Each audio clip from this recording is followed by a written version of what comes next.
आपने बीजेपी के खिलाफ पोस्टर जारी किया। एक तरफ केजरीवाल और दूसरी तरफ शाह, योगी और दिल्ली बीजेपी नेताओं की तस्वीर लगाई। लिखा, दिल्ली का लाल केजरीवाल पड़ेगा इन सब पर भारी। दिल्ली चुनाव में शाह का जोरदार प्रचार। नरेला की रैली में किया ऐलान, 8 फरवरी को आपदा मुक्त होगी दिल्ली, आप सरकार के कुशासन का होगा अंत। अमित शाह ने केजरीवाल पर पूर्वांचलियों के अपमान का लगाया आरोप। पूछा, क्या इन्हें दिल्ली में वोट देने का अधिकार नहीं? अमित शाह ने आम आदमी पार्टी को नया नाम दिया, अवैध आमदनी वाली पार्टी बताया। केंद्रीय मंत्री शिवराज सिंह चौहान ने दिल्ली के करावल नगर में की रैली। अरविंद केजरीवाल पर साधा निशाना, कहा उन्होंने दिल्ली को धूल धुआं और धोखा दिया। बीजेपी नेता अनुराग ठाकुर ने कहा, बीजेपी की लहर पूरी दुनिया और पूरी दिल्ली में दिख रही है, इस बार जनता आपको हराएगी। जंगपुरा की रैली से अरविंद केजरीवाल का बड़ा ऐलान, कहा अगर आम आदमी पार्टी की सरकार आई तो मनीष सिसोदिया फिर बनेंगे डिप्टी सीएम। आप कैंडिडेट मनीष सिसोदिया ने जंगपुरा की जनता से मांगा समर्थन, कहा इस पारी में शिक्षा के लिए और भी बेहतर काम करेंगे।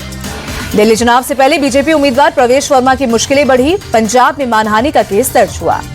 बीजेपी कैंडिडेट प्रवेश वर्मा ने आपकी पुलिस और चुनाव आयोग से की शिकायत, पैसे बांटकर वोट खरीदने का लगाया आरोप।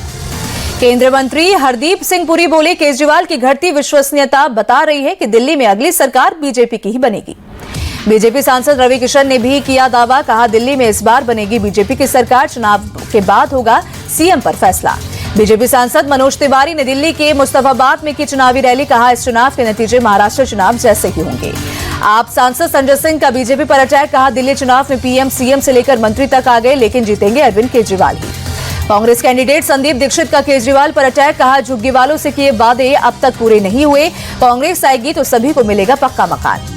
दिल्ली के रिठाला विधानसभा क्षेत्र से कांग्रेस उम्मीदवार सुशांत मिश्रा ने कथित मारपीट की घटना पर कहा, हमने शिकायत दर्ज करा दी है।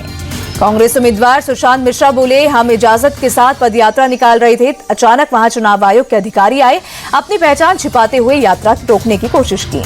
दिल्ली के करावल नगर से बीजेपी उम्मीदवार कपिल मिश्रा का बयान, बोले ये परिवर्तन का चुनाव है, दिल्ली में सत्ता विरोधी लहर चल रही है। कपिल मिश्रा ने अरविंद केजरीवाल पर निशाना साधते हुए कहा, उनकी विश्वसनीयता खत्म हो चुकी है। बोले, तिहाड़ जेल के बाहर एक बोर्ड लगा है जिस पर लिखा है फिर आएंगे केजरीवाल।